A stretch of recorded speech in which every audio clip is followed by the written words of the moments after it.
ومن أحسن قولا ممن دعا إلى الله وعمل صالحا وقال إنني من المسلمين. السلام عليكم ورحمة الله وعليكم السلام ورحمة الله. الحمد لله بسم الله مستعينا راضيا به مدبرا معينا، والحمد لله كما هدانا إلى سبيل الحق واجتبانا، أحمده وأشكره ومن مساوي عملي أستغفره واستعينه على نيل الرضا وأستغفر لطفه فيما قضى.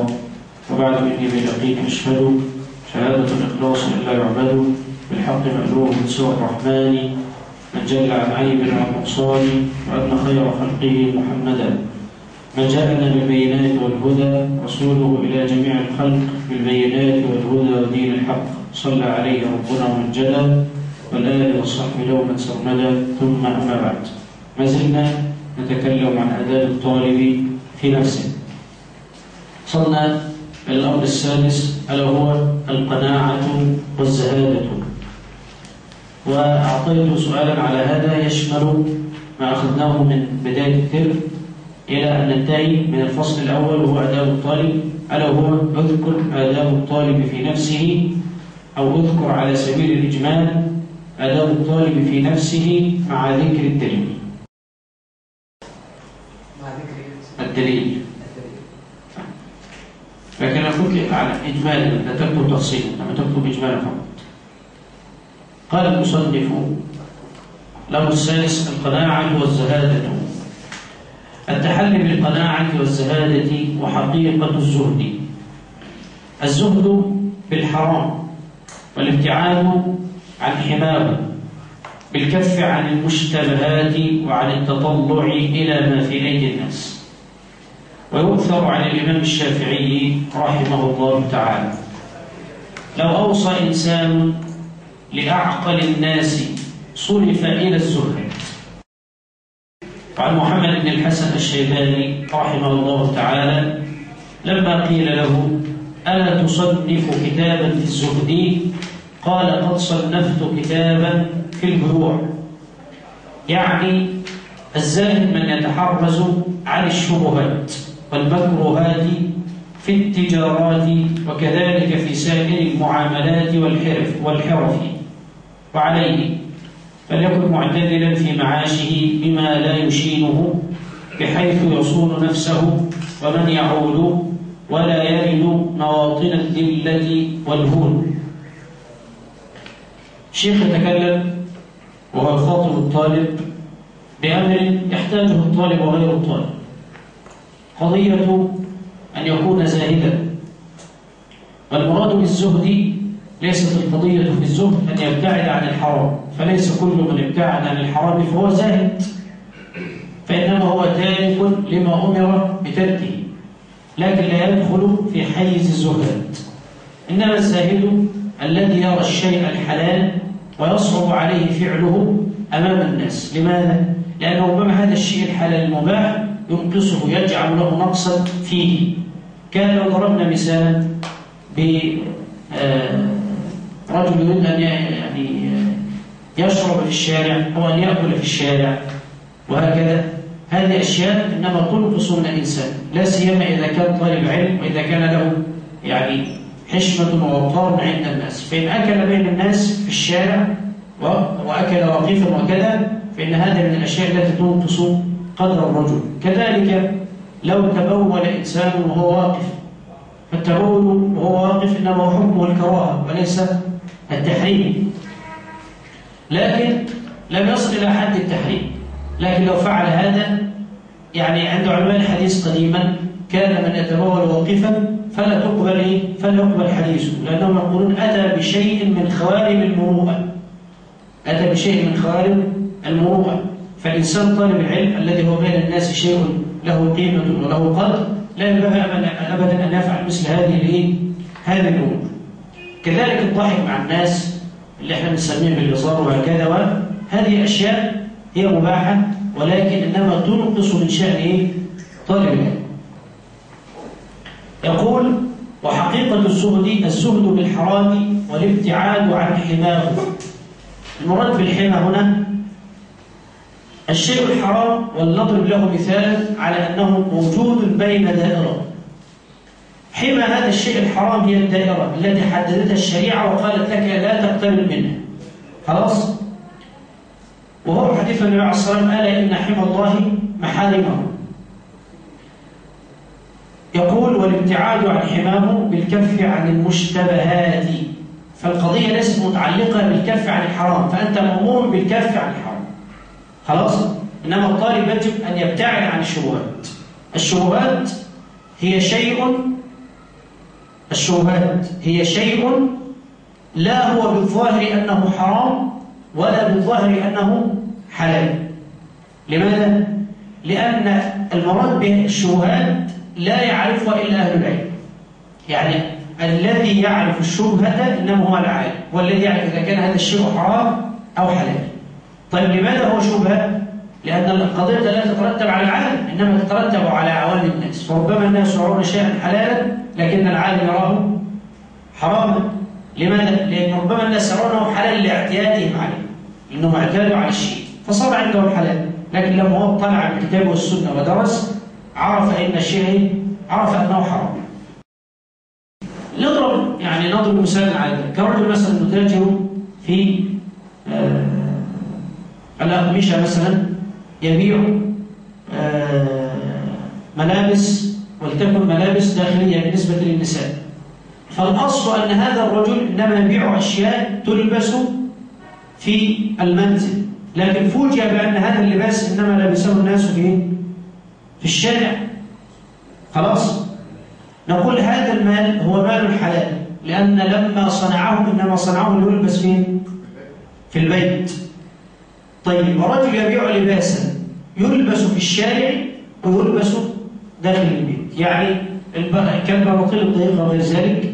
خلاص؟ من النساء من يعني تلبسه في الشارع، ومن النساء من تتوقع أن تلبسها إلا داخل البيت. نقول هذا شبهة. هذه شبهة. ليه شبهة؟ لأن في استعماله في بعض الأوقات يكون حلالا وفي وقت يكون حرام. فإذا لبسته خارج البيت صار، وإذا لبسته في داخل البيت هذه الشبهة. هذه الشبهة. شيء يستعمل في الحلال ويستعمل في الحرام، كالتلفاز مثلا يستعمله الناس في مشاهدة كذا وكذا من المحرمات، وآخر في المباحات. واضح؟ فنقول هذه الشبهات. الأصل في طالب العلم، مش الناس بقى كلهم، أن يبتعد عن ما يثير حوله شبهة. كرجل مثلا يبيع بالتقسيط. خلاص؟ الأصل عندنا في الشريعة كل قرض جر نفعا فهو ربا، كما قال النبي صلى الله عليه وسلم. خلاص؟ البيع بالتقسيط هو جائز عند جمهور العلماء. خلاص؟ خالف في ذلك البعض، ولكن الذين خالفوا قالوا كلاما دقيقا في المسألة. قالوا أن البيع بالتقسيط إنما صورته صورة الربا تماما. يعني محدش يعرف يفصل بين صورة الربا وبين صورة التقسيط. واضح؟ ليه؟ هو مال بزيادة. خلاص؟ طبعا ردوا عليهم من آخرين قالوا لا، إنما هي سلعة وليست وليست مال. لو كانت مالا لكان الأمر أصلا لا يدخل في الشبهة على الإطلاق، إنما يصح حرام القطع وانتهت القضية. إنما هي عبارة عن عن سلعة. فالآن صاحب السلعة إنما يبيعها على أنها سلعة، وضرب على ذلك أمثال. أضرب لك عن مثالا قريبا في مثل هذا الزمان. كارت الشحن اللي هو مثلا ب 10 جنيه، في مكان تشتريه ب 10 ونص، مكان ب 10، في مكان ب 11، في مكان ب 13، في مكان ب 15. صح؟ طيب اللي بيبيع 15 باع حرام، واللي بيبيع 13 باع حرام، واللي بيبيع 10 باع حرام. ايه القصه؟ ولا ده حلال وده حلال وده حلال وده حلال؟ الذي يحكم هذا المكان الذي يبيع فيه. فلو كان الناس يبيعون في مكان هذا الكارت ب 15 فيجوز له ان يبيع الكارت بكام؟ 15. يبقى الذي يحدد لان الاصل عندنا في الشريعه لا يوجد تحديد. الشريعه لا يوجد لا يوجد تحديد للسعر. وده اللي هو جعل يعني فتح كبير لقضية الاقتصاد وعلماء الاقتصاد. لأن عندك علماء الاقتصاد اختلفوا هم نفسهم بقى، مش الإسلاميين، اختلفوا اختلاف شديد جدا. هل الاقتصاد هو علم وضعي محض؟ يعني لا ينتمي للقيم ولا الأخلاق. طبعا هم لما عبروا علماء الاقتصاد عموما لما يقولوا لفظة القيم أو الأخلاق إنما يراد بها الإيه؟ الشريعة، يعني هو يعبرون عن الدين بالقيم. خلاص؟ ففريق قال لا، هو علم وضعي محض، ليس له، لا ينتمي للأخلاق ولا كده.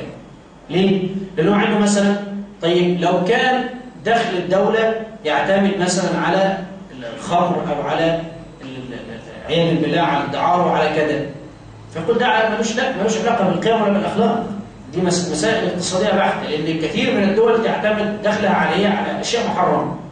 خلاص؟ ردوا عليهم العلماء نفسهم بتوعهم.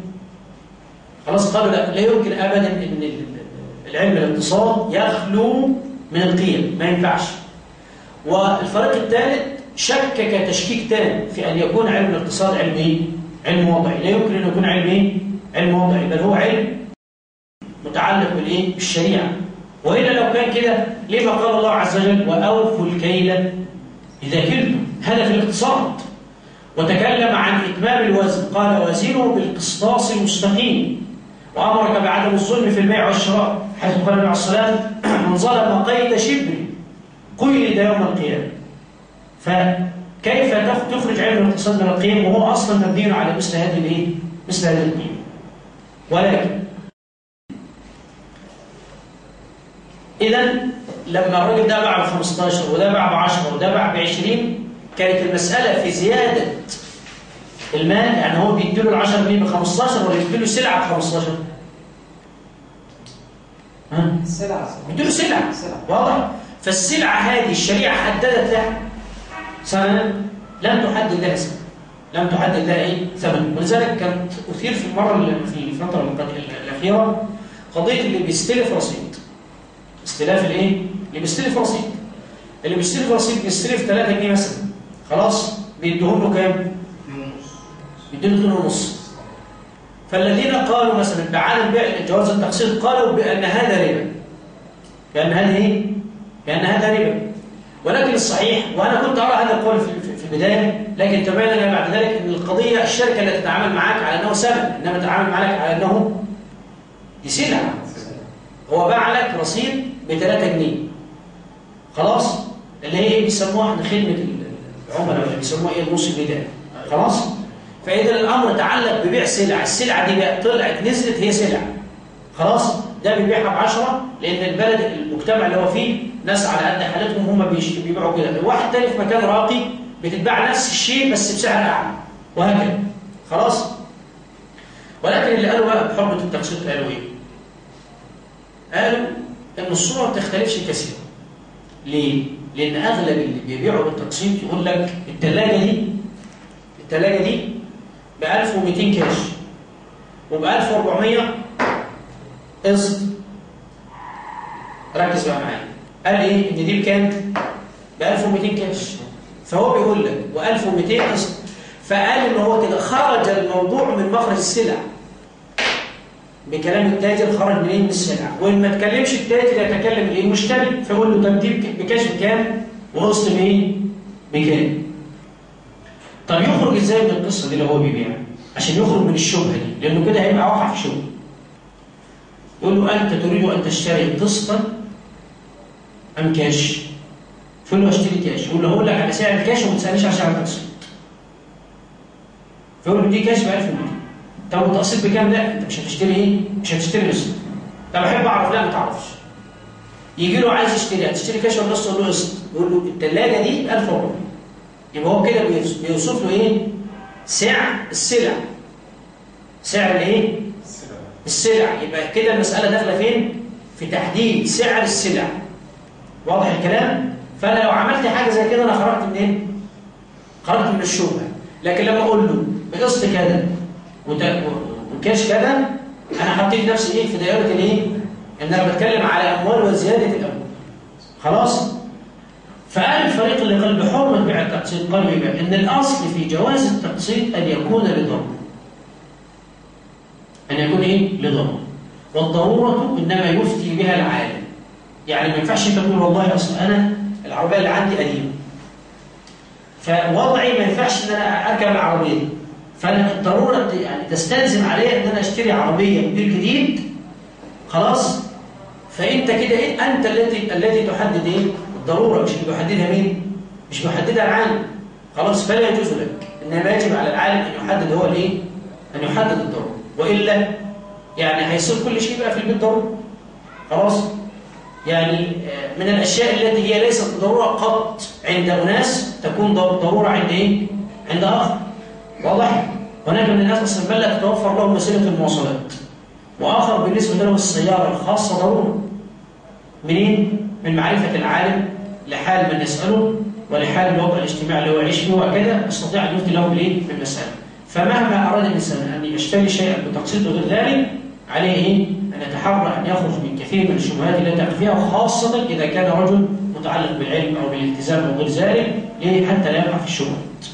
ولا حضرتك يعني سؤال بعد اذنك، يعني هل في الصف اللي هو التقسيط والكاش لانه كلام يعني يقول كلمه كذا ما تقولش كلمه كذا، يعني لو عايز يشتري تقسيط يقول له كذا؟ لا، نقول له علشان ياخد، لان احنا هنقول له علشان احنا هناخد بقول الجمهور، مش هناخذ بقول مين؟ تيسيرا على الناس، وما جعل عليكم في الدين من حرج. لاننا لو قلنا بعدم جواز التقسيط ربما يعني سيشق الامر على كثير من الناس، سيشق الامر على كثير. هناك من الناس اصلا بيشتري الملابس بالتقسيط، فسيصير الامر بالنسبه له شق جدا وصعب جدا. فاحنا سناخذ بقول الجمهور، ولكن نقول له حاول ان تخرج من الشبهه. نحن لما قلنا له انك فعلت حرام، يعني هذا الذي قال ده ب 1400 حرام، لما نقول له هذا، ولكن نقول له حاول ان تخرج من الشبهه، يعني الاولى والافضل. واضح؟ ففي فرق بين ان نقول له الاولى ان تفعل كذا، وبين ان نقول انت تقع في الايه؟ في الحرام. فنقول هذا بالنسبه للناس العاديين، نحن نريد ان نخرجهم من الشبهه، فالاولى بهذا ان يكون من طالب. ليست القضيه في مساله الحل والحرام، انما القضيه نقول هذا جائز بقول الجمهور، ولكن نقول هذا لماذا؟ حتى نخرجه من الشبهه فقط، يعني خوفا عليكم ان يخرج من الشبهه. يقول التحلي بالقناعه والزهاده وحقيقه الزهد، الزهد بالحرام والابتعاد عن حماه، بالكف عن المشتبهات، وعن التطلع الى ما في ايدي الناس. مش كل واحد يبقى جايب حاجه انت نفسك عايز تجيبها وعايز تشتريها، وهو ده مش طالب الايه؟ طالب العلم المفروض ان هو همه الوحيد الكتاب. همه الوحيد يا بكره اشتري كتاب ايه؟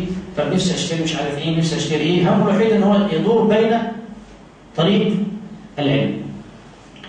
وطبعا يذكر الاثر عن الشافعي، ويذكر ايضا الاثر عن محمد بن الحسن الشيباني لما قال له اصنف كتابا في الزهد، فقال قد صنفت كتابا في البيوع. طب ماذا يريد من هذا؟ قال الزهد من يتحرز عن الشبهات والمكروهات في التجارات.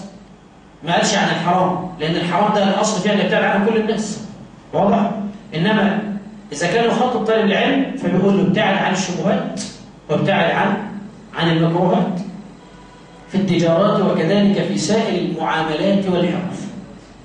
وعليه فليكن معتدلا في معاشه بما لا يشينه، بحيث يصون نفسه ومن يعول، ولا يرد مواطن الذلة والهون.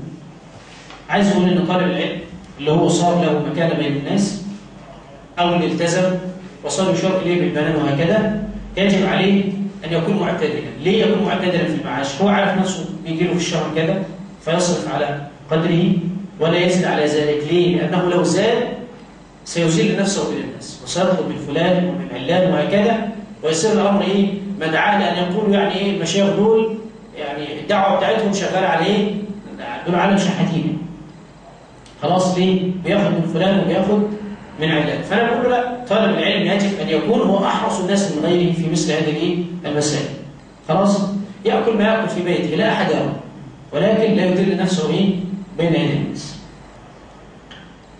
وقد كان شيخنا محمد الامين الشنقيطي، طبعا الشيخ الشنقيطي اللي هو صاحب كتاب اضواء البيان اللي هو تفسير القران، اضواء البيان في تفسير القران بالقران. ده كتاب في التفسير كتاب رائع جدا مليء بالاحكام، واخذ فيه كثير من الناس الدكتوراه في مثل هذا الكتاب للشيخ الشنقيطي رحمه الله عليه. الشيخ محمد الامين الشنقيطي اضواء البيان في تفسير القران بالقران. يعني ياتي بالايه وياتي بايه اخرى ايه؟ تفسره.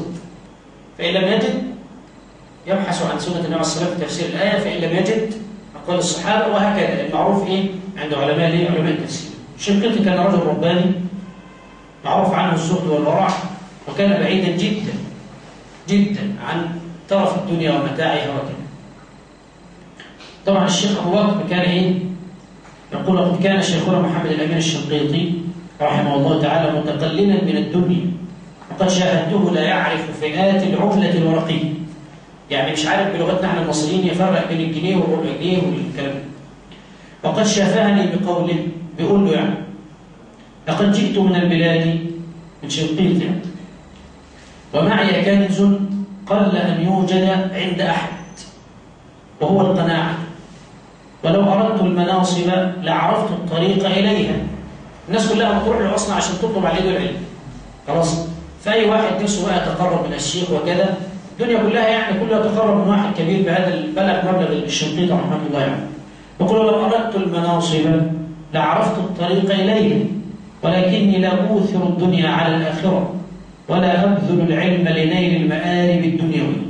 يعني هو يقول أنا ما تعلمت لأجل أن أتحصل على منصب أو محمدة عند الناس أو غير ذلك، بل بالعكس ربما كثير من الأوقات يكون العالم أصلا مضطهد وكذا. يعني الشيخ الإسلام ابن تيمية رحمه الله عليه مات وهو في السجن، مات وهو في السجن، مع أن الرجل قد زاع صيته وبلغ مبلغا لم يبلغه أحد رحمه الله يعني، خلاص. لكن كان مضطهدا وكان يسجن ويطرد، ومشروع عنه لما كان يقول يعني إن سجنتموني فسجني إنما هو إيه خلوة بيني وبين ربي، وإن طردتموني فطردي إيه سياحة، يعني طلعوني بره البلاد دي إيه بتفرج على الناس التانيين وخلاص يعني. فالمسألة كلها إيه متعلقة بإيه بقلب الإنسان نفسه. هل هو تعلم من أجل أن ينال شيئا معينا من الدنيا؟ هل هو التزم من أجل أن يقال عنه كذا؟ أو المسألة اللي احنا إيه تكلمنا عنها في المرات الماضية.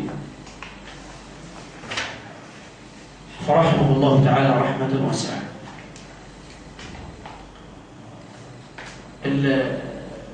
قصة أن يكون الإنسان عفيفا وكذا، يعني لما تقرأ في سير العلماء وفي تراجمهم تجد يعني أشياء عجيبة حقيقة. الإنسان يقف في قمة الذهول أنه يجد مثل هذه الأشياء. أنا أذكر أن بعض المشايخ المعاصرين اقترض كتابا استلفوا يعني يقرأوا، وهذا الكتاب كان تقريبا ما يقرب من 14 مجلد، فلأنه ليس معه مال يشتري هذا الكتاب كتب منه 6 مجلدات بخطه، وهو ده الشيخ الحويني في بداية الطلب، عشان ما كانش معاه يشتري الكتاب. لما استلفوا لمدة معينة قعد يكتبه، لأنه طبعا مش هيقرأه هيحفظه، هيحتاج يراجع، هيحتاج كتب 6 مجلدات من مثل هذا الكتاب، لأنه لا يجد ثمن الإيه؟ ثمن الكتاب. وحتى يذكر أن من ضمن قصصه في المسألة دي أنه هو في الجامعة لما اشترى كتاب صفة صلاة النبي للألباني، من أول تعرفه على الألباني، اشتراه المختصر، يعني اشترى اللي هو الأقل عشان إيه ما كانش معاه المال عشان يشتري مثل هذا الكتاب. واخد بالك؟ في الوقت الذي يعني كثير من الناس تريد أن تعطي وهكذا، ولكن ليه؟ علشان لما يصل في يوم من الأيام، هو كان يعرف إنه في يوم من الأيام هيبقى كذا أبدا، ولا الألباني ولا غيره. هو في واحد وهو في بداية الطلب بيبقى عارف إنه هيبقى شيخ كبير، مش عرفه، هو يعلم الغيب لا يعلم هذا. لكن لما يصير شيخا كبيرا سيكون الأمر إيه؟ مشكلة. الشيخ الألباني رحمة الله عليه كان ممن يحضر له في الدرس، يعني يحضر ويجلس بين الطلبة، رجل من التجار. التجار دائما معروف عنهم ان هم يعني ليس لهم علاقه بالعلم ولا التعلم وكذا، لكن ايه؟ لانه صاحب مال وكذا يريد ان ايه؟ يعني ان يقول انا صاحب فلان واجلس معه واتحدث معه وهكذا. حتى يذكر انه في بعض الاوقات كان يتكلم مع الشيخ الألباني، وكان ايه؟ لما يريد ان يحدث الشيخ يروح يجلس بجانبه عشان ايه؟ يتضح امام الجلوس انه ايه؟ مقرب من الشيخ وانه وهكذا. درجة طلب الشيخ رحمة الله عليه كان يبتعد عنه جدا. فهذا الرجل كان في أوقات مثلا إيه؟ يجيب إيه؟ مثلا قاعدين في مجلس علم والطلبة سهرانة يجيب لهم أكل مثلا. خلاص طب الشيخ الألباني وماله محمد حاجة زي كده؟ ملوش علاقة بالموضوع. فلما الشيخ تعب منه، الشيخ الألباني تعب منه، كل شويه يتطفل على الشيخ والشيخ مش فاضيله خلاص. فقعد بقى يقول بقى انا كنت بجيب وبعمل وبودي والكلام ده كله. فده شيء خد بالك من حاجه زي كده، ده شيء يضيع. حتى شوف ده مش ليه ده حتى لمين؟ للطلب. ناس بتطلب علم وانت عارف نفسك ما انتش طالب علم، ولعل الله ان ينفع بهم فاردت ان تاخذ اجر، فبتجيب لهم اكل وهم قاعدين سهرانين ياكلوا عشان يكملوا مذاكره ولا كده، ولا هتجيب لهم شاي وسكر ولا اي حاجه من ده خلاص علشان تاخذ الاجر. لكن خد بالك انت مش جايبه لك، انت جايبه للطلب، ومع ذلك لانهم الطلبه بتاعتك برضه شرك ليه. فما بالك لو هو جايب لك، هيبقى ده ادعى لان انت لا تعرف تقول له لا حرام ولا حلال ولا تعرف تعمل اي حاجه خالص. الامر السابع التحلي برونق العلم. ده شيء مهم جدا بقى. التحلي برونق العلم حسن السمت والهدي الصالح من دوام السكينه والوقار والخشوع والتواضع ولزوم المحجه بعماره الظاهر والباطن والتخلي عن نواقضها. عن ابن سيرين رحمه الله تعالى قال: كانوا يتعلمون الهدي كما يتعلمون العلم. يعني بيسأل عن النبي عليه الصلاة والسلام كيف كان يأكل، كيف كان يشرب، كيف كان يصوم، كيف كان يحج، كيف كان يلبس عليه الصلاة والسلام، كيف كانت هيئته. كانوا يتعلمون الهدي كما يتعلمون العلم. وعن رجاء بن حيوة رحمه الله تعالى أنه قال لرجل: حدثنا ولا تحدثنا عن متماوت ولا طعان. يعني نحن نريدك أن تحدثنا عما ثبت عنه عليه الصلاة والسلام من أخلاقه ومن محاسنه ومن علمه ومن أدبه ومن تواضعه وكذا وكذا. لماذا؟ لأنهم يريدون أن يقتدوا به عليه الصلاة والسلام. ولا تحدثنا فتقول حدثني فلان عن فلان أن فلانا كان يطعن في كذا وكان يقول كذا. احنا مش عايزين ده. ليه؟ هو أنا علاقتي إيه بأن فلان كان وحش وكان بيشتم يعني؟ أنا أعمل له إيه؟ فركز بقوله: حدثنا ولا تحدثنا عن متماوت ولا طعان. رواهما الخطيب في الجامع وقال: يجب على طالب الحديث أن يجتنب اللعب والعبث والتبذل في المجالس بالسخف والضحك والقهقهة وكثرة التنادر وإدمان المزاح، والمزاح صحيح والإكثار منه، فإنه يستجاز من المزاح بيسيره ونادره وطريفه، والذي لا يخرج عن حد الأدب وطريقة العلم.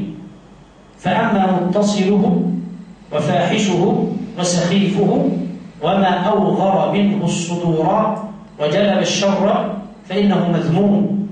وكثرة المزاح والضحك يضع من القدر ويزيل المروءة. عايز أقول لك يا طالب العلم، هذا الكلام تفتكر أن الطالب بس يحتاجه ولا أغلب الناس تحتاج له؟ كلنا نحتاج له. إذا كان الإنسان يعني يريد أن يكون معظم موقرا بين الناس حتى ولم يكن طالب علم، هذا يحتاج إلى مثل هذا الكلام. يقول أن يجتنب اللعب. هو اللعب المباح حرام؟ ليس حرام، ولكن أنا أريد أن أضرب لك مثلا. لو أنت ترى أنني شيخ معظم وكبير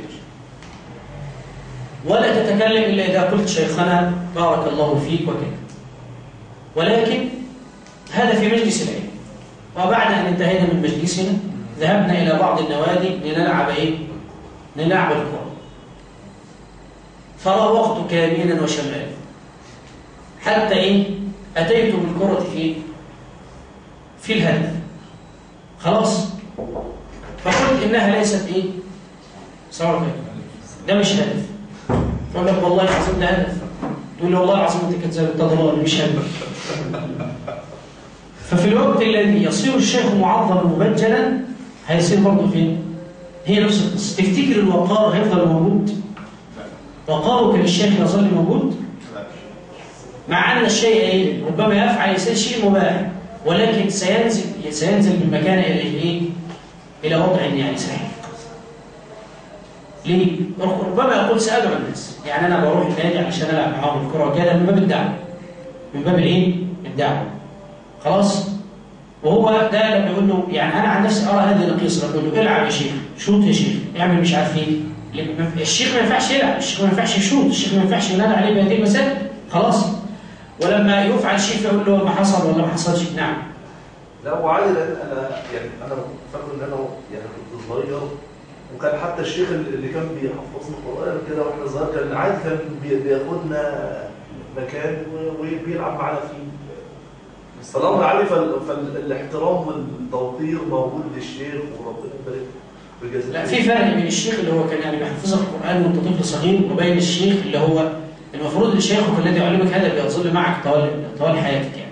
خلاص كما قال ابن حبر رحمه الله عليه، يعني ايه لما وجدوه يحمل المحبرة والورق فقالوا يعني تحمل هذا، يعني خلاص انت بلغت يعني من الكبر عتيا، فقال مع المحبرة الى المقبرة. فالانسان يظل يطلب العلم لحد ايه ما يموت، انما مش يظل يروح عند الشيخ يحفظ عند القرآن لحد ما يموت، هو يظل يراجع مع نفسه.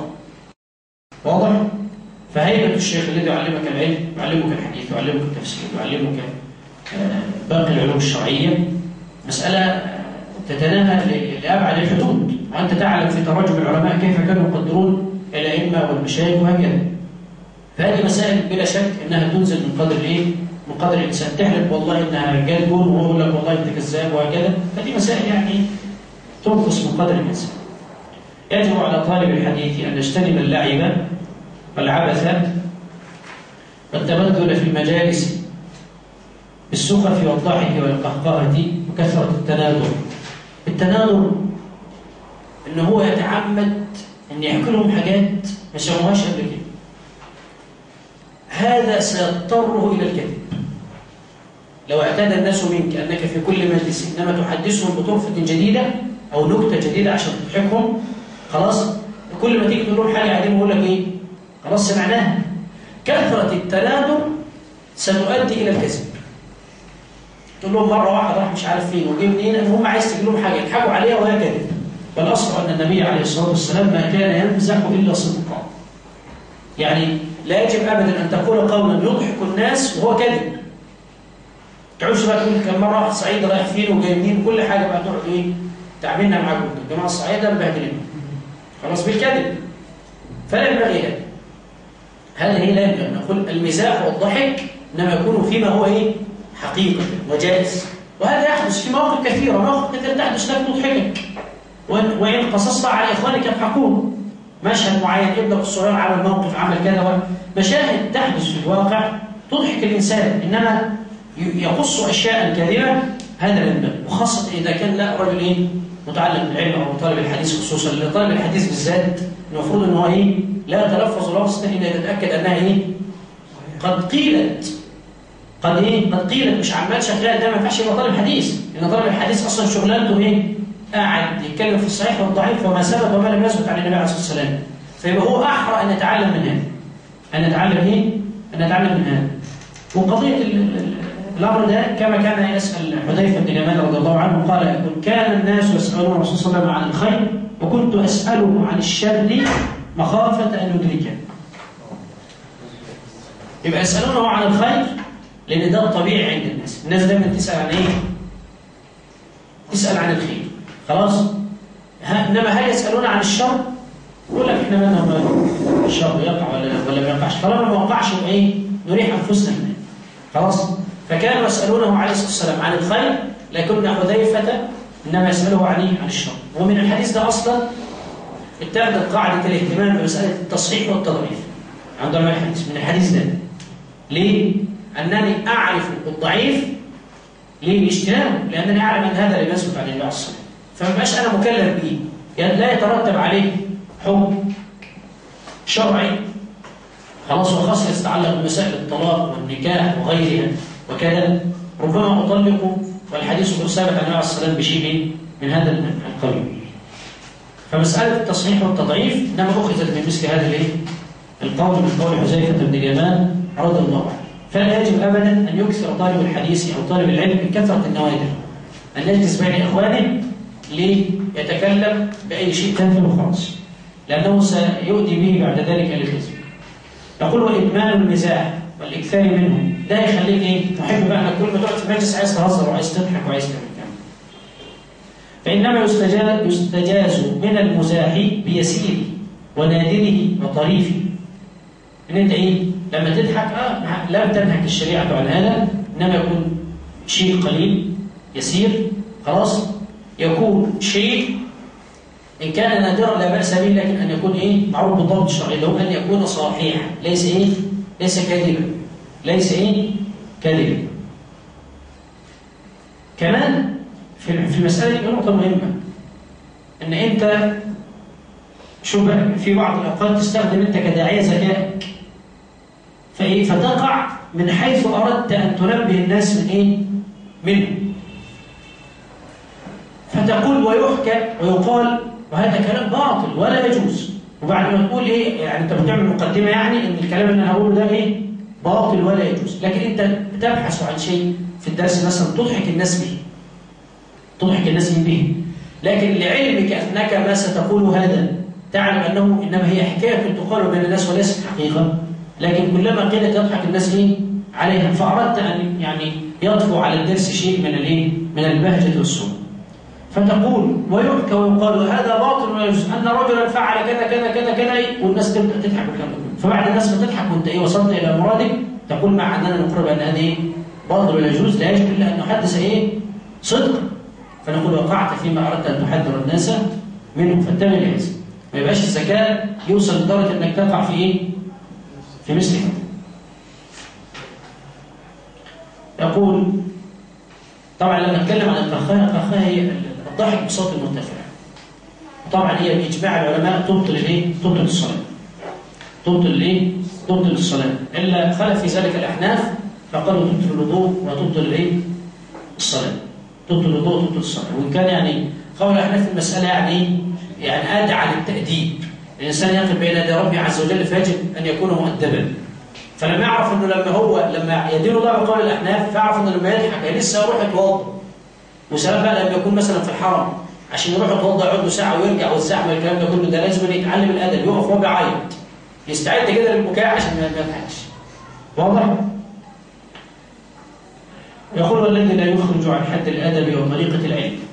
ليه؟ هو اغلب العلماء على فكره في حديث المحدثين عموما تضحك لهم طرف يعني، لكن الطرف الايه الواقعيه الحقيقه، يعني لما الاعمش الرسول ده ضحك اول ما قلت الاعمش، ليه؟ عشان الاعمش له قصص عجيبه خلاص، فالاعمش مراته كانت اخاف عيشته، بس اعمش معروف يعني عنده عمش في عينه لقب بها، فشوف انت بقى الناس تيجي من كل الدنيا عشان تستمع تاخذ الحديث عن مين؟ عن الاعمش، فالرجل بين طلباته وبين الناس رجل معظم موقر، لكن في البيت مراته مبهدله، فأراد أن يري زوجته مكانته، قال لها تعالي المسجد فيه رجل شيخ مهاب تأتيه الناس من كل مكان يحدثهم عن النبي عليه الصلاة والسلام، كل واحد بقى يقول له شيخنا وكل واحد مستني ياخذ منه حديث واحد بس. فذهبت واستمعت إلى مجلس العلم وهي لا تعرف أنه هو، فعاد فقال لها ما قولك؟ شفت الشيخ ومهبته ومكانته كده؟ قالت رأيت، قال إنه أنا، قالت خيابك الله، إنهم جميعا سكوت إلا أنت تجلس وتتحدث، يعني عايز تقول له لغتنا احنا كل الناس ساكتة مفيش إلا أنت طالع حسك، يبقى هي برضه خلاص.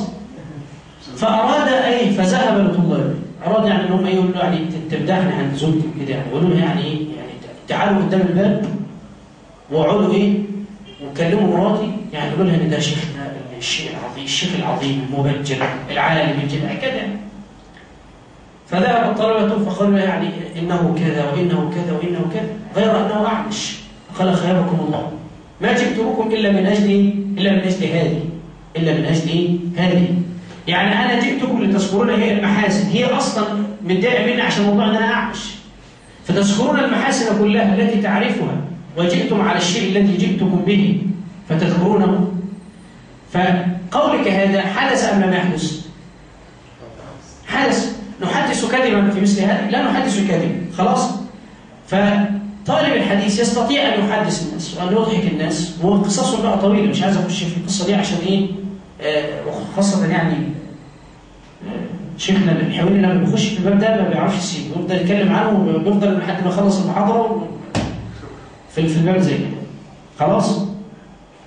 فيجب عليك اذا كنت طالب علم متعلم بالعلم الشرعي قال الله وقال رسوله ان يكون قدوتك النبي عليه الصلاه والسلام، انه اصلا كان لا يمزح الا صدقا، فيجب ان تلتزم به.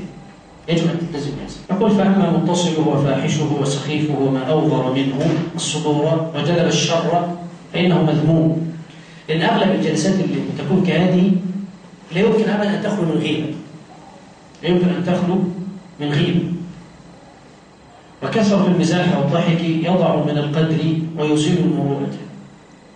وقد قيل من أكثر من شيء عرف به. ليه؟ يقول لك أنا بحب أسمع الشيخ فلاني ده عشان بيضحك. علشان إيه؟ بيضحك. تخيل بقى لما يصير شيء لا يسمع إلا من أجل أنه يضحك الناس. يبقى في مكانة الشيخ. مفيش مكانة خالص الشيخ. ضاعت مروءة الشيخ ومهابة الشيخ. تجنب هاتيك السقطات في مجالستك ومحادثتك.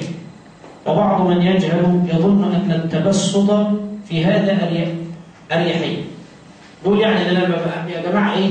عشان بس نعرف ندعو الناس وناخد وندي معاهم ونبقى زينا زي بعض عشان يقبلوا الدعوة. لا، الشريعة لم تأمر كده.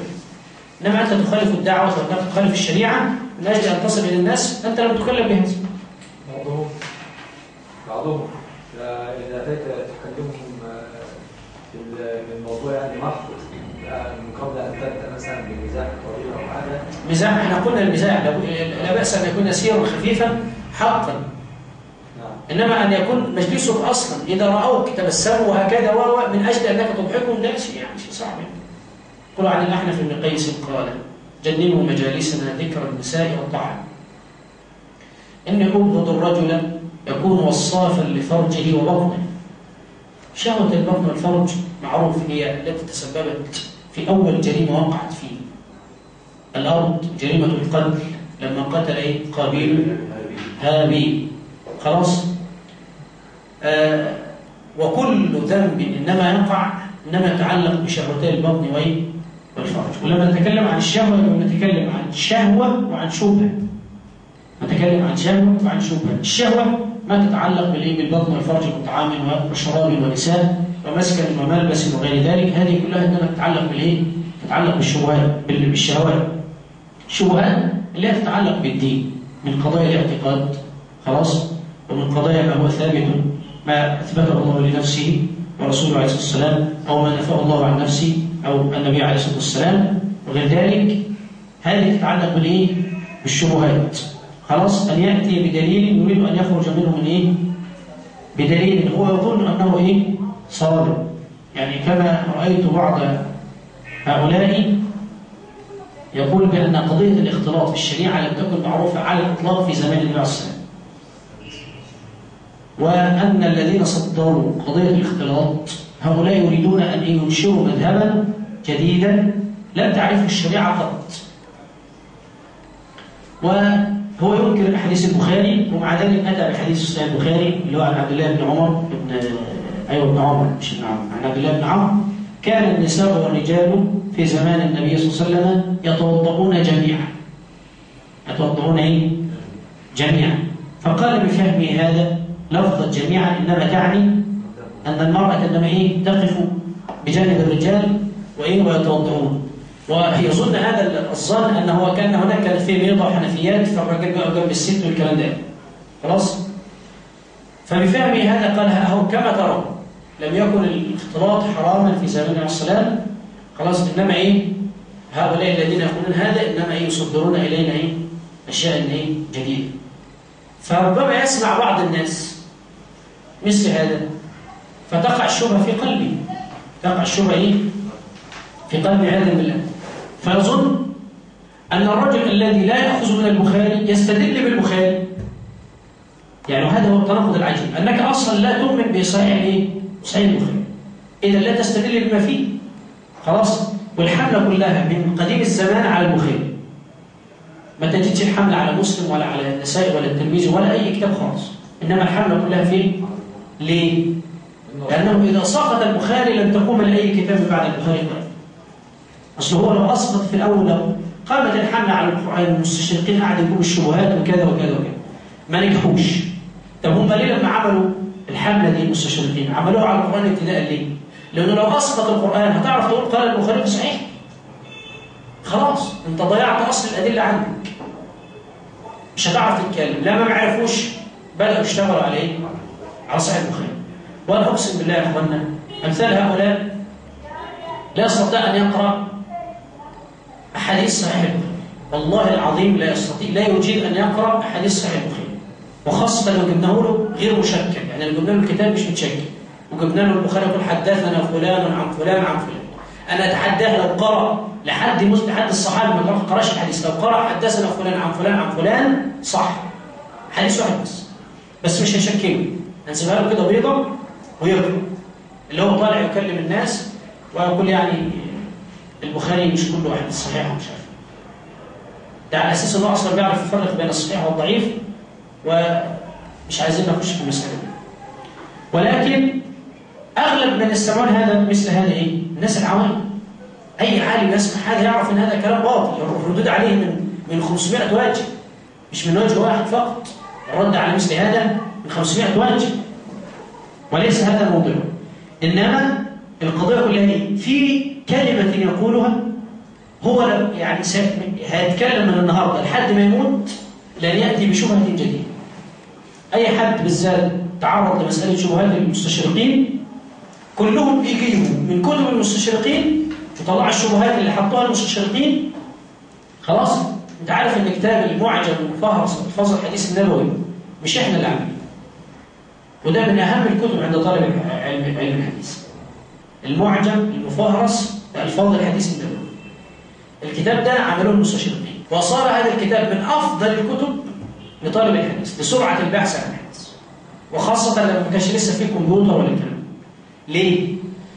جاب الحديث، يعني مثلا حديث انما الاعمال بالنيات، فراح جايبه انما الاعمال، خلاص يجيب شطر من الحديث يعني، ويجي جنبيه يفتح قوسين ويكتب مثلا خاء، يبقى الحديث ده فين؟ في البخاري. نون يبقى في النسائي، ت يبقى في الترمذي، وهكذا. فانت وانت بتبص تعرف ان الحديث ده بدل ما تروح تبحث عنه في النسائي وتعرف ان الحديث ده في البخاري والنسائي والترمذي وهكذا. انا بضرب على ذلك ايه؟ مثال. فيسهل ويحط لك رقمه في النسائي ورقمه عند البخاري ورقمه فين؟ في الترمذي او غيره من كتب الايه؟ كتب السنه. خلاص؟ هم عملوا القصه دي ليه؟ عشان تبقى انت سريع البحث؟ لا، هو عشان يسهل على نفسه البحث انه يدور لك على شبهه بسرعه. فهمت المعنى ازاي؟ فلما يجي يقول لك مثلا، اضرب لك مثال حديث النبي عليه الصلاه والسلام نهى النبي صلى الله عليه وسلم ان يتوضا الرجل بفضل ماء المرء. انتم بتقرأوا فقه السنه ولا لا؟ يس. فتقرا هذا الحديث، نهى النبي ان يتوضا الرجل بفضل ماء المرء. تجد الحديث الثاني توضا النبي بفضل ميمونه. تلاقي المستشرقين يعملوا ايه؟ يروح جايب الحديثين دول على بعض. ليه؟ عشان يثير الشبهه. عشان بص البخاري. لا مش قصه في البخاري. يجيب لك دول حديثين اهو. واحد بيقول نهى النبي ان يتوضا الرجل بفضل ماء المرء. خلاص؟ والثاني توضا النبي بفضل ميمونه. بل وذكر ابن عباس ان النبي صلى الله عليه وسلم كان يتوضا بفضل ميمونه وعائشه وغيرها من ازواجه عليه الصلاه والسلام. خلاص؟ حديث ابن عمر نهى النبي ان يتوضا الرجل بفضل ماء المرء. طب وده فيهم حديث ضعيف؟ الاثنين احاديث ايه؟ صحيح. الاثنين احاديث ايه؟ صحيح.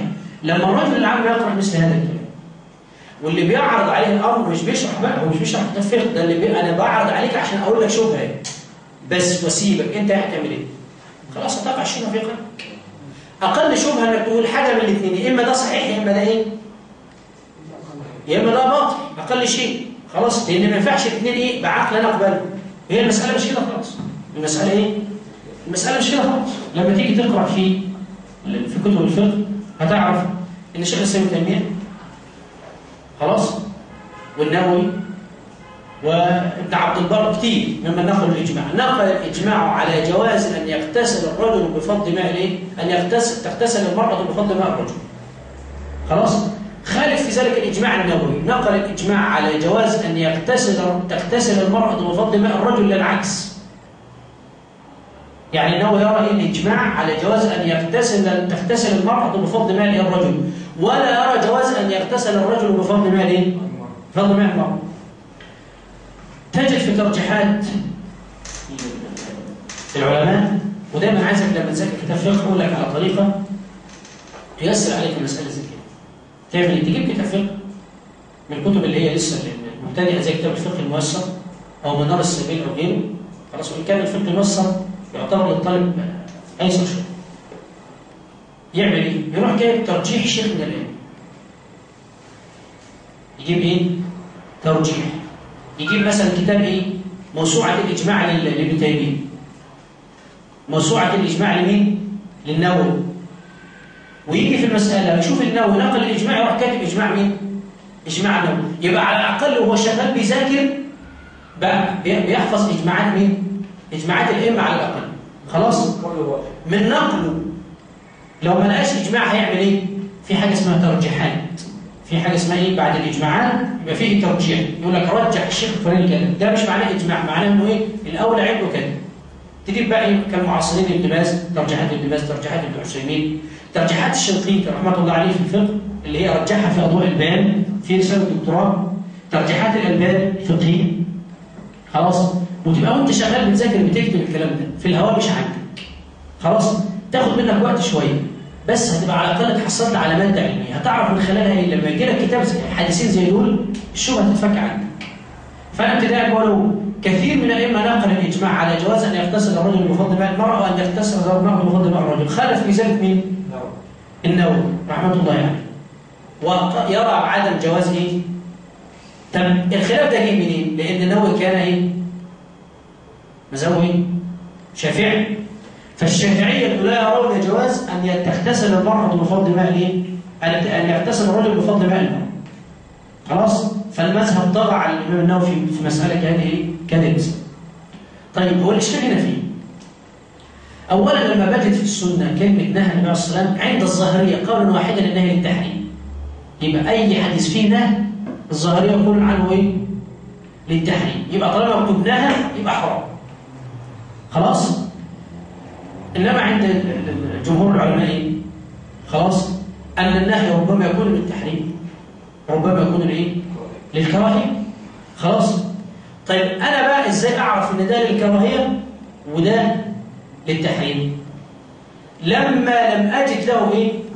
بعد ذلك مسوغا يسوغ انه ايه؟ فعله النبي عليه الصلاه والسلام. فانا بقول نهى النبي ان يغتسل الرجل وبعدين وجدت ان النبي يغتسل، يبقى اعرف على طول ان النهي هنا ايه؟ النهي هنا ايه؟ للكراهيه. بذلك الشيخ النبي بيقول لك ايه؟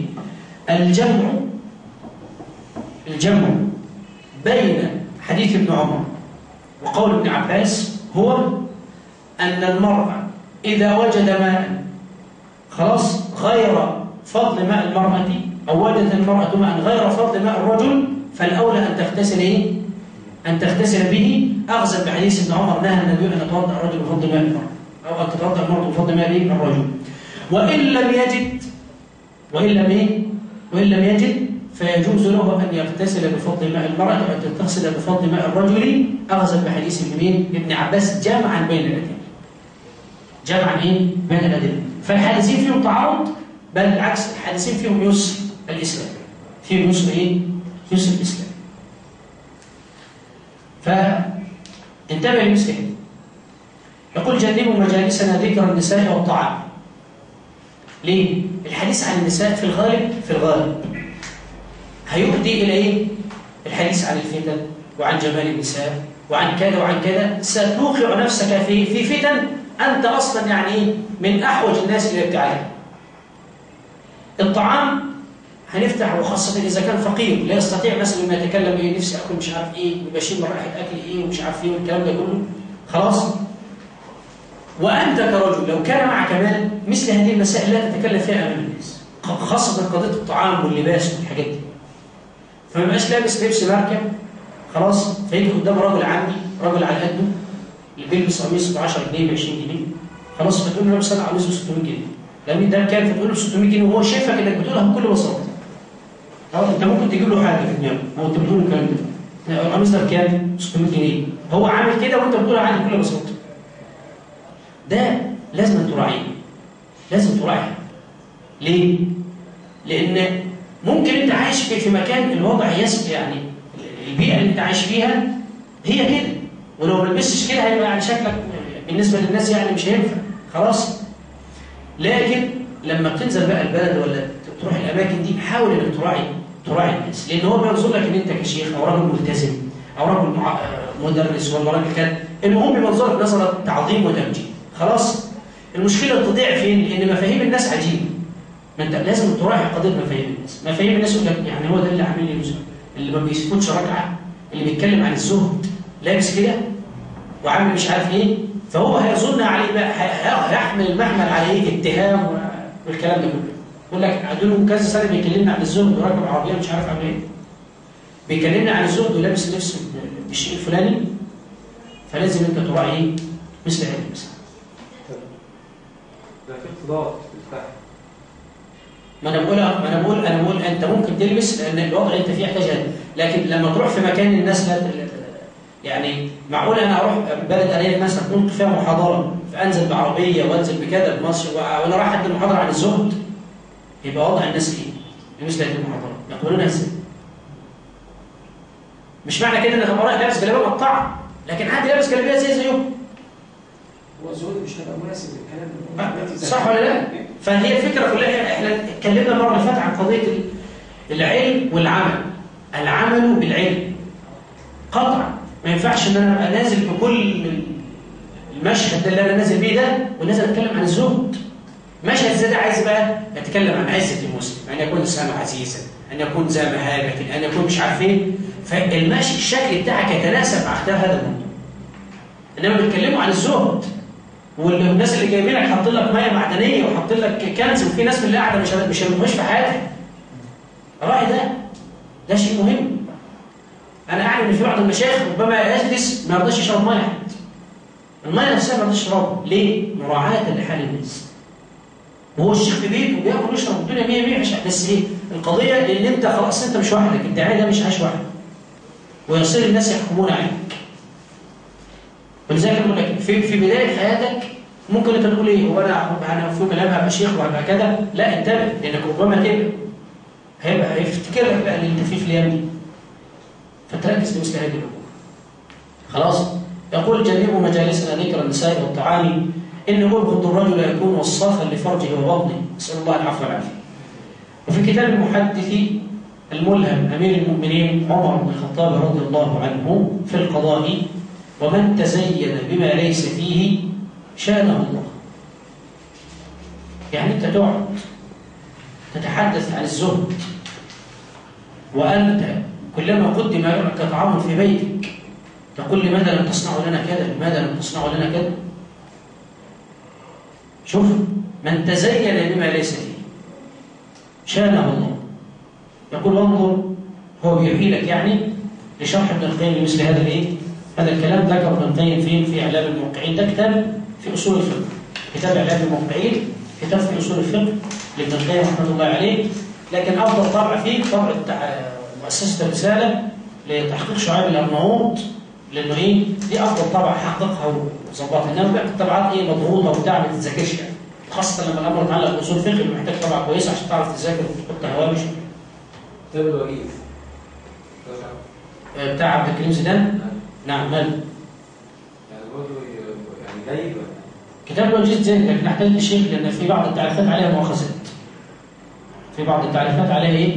عليها مؤاخذات، وفي بعض التعريفات قال فيها باقوال الاشاعره، وخاصه لان اغلب من الف في اصول الفقه اشاعره.